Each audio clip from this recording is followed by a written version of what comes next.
اهلا بيكم في حلقه جديده من عالم الاغنام مع كريم. النهارده بنزور، جات لنا دعوه من معرض اجري تك في نسخته الثانيه في فندق موفنبيك في 6 اكتوبر.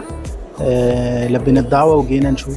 احنا النهارده قابلنا شركات وقابلنا ناس الحمد لله مفيده. دايما احنا بننصح الناس ان هي تزور المعارض دايما بتشوف فيها اجدد حاجه، بتشوف فيها بتقدر تقابل ناس، تقدر تعمل اتصالات كويسه مع الناس. احنا دايما دورنا بنزور المعارض من ضمن شغلنا، من ضمن التطوير اللي احنا بنعمله على نفسنا في مزرعه سلالات الاغنام العدلي. دايما بنشوف ايه اللي جديد في السوق، ايه اللي جديد اللي عند الشركات جوه مصر وبره مصر.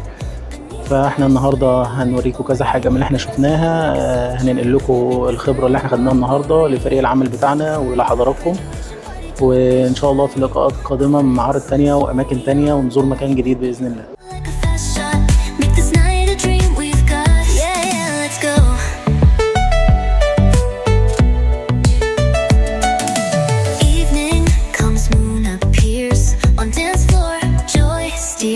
Laughter rings like silver bells, moments made, spells to spells.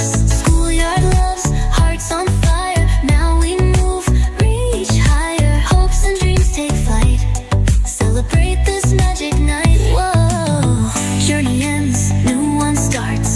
This moment always parts, hearts full of love and care. Dance it out everywhere, oh yeah. Graduation party dance and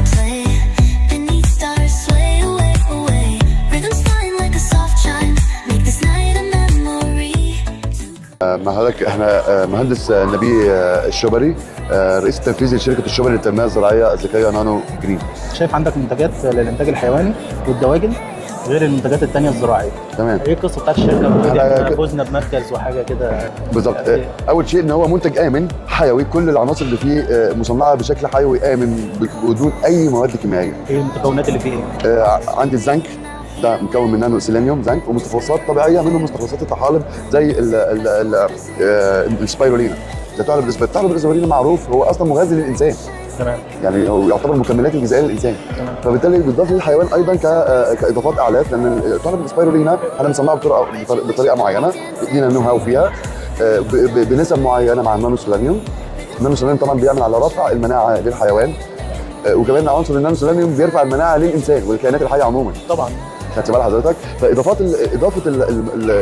الطحالب، مثلثات الطحالب زي السبايرولينا.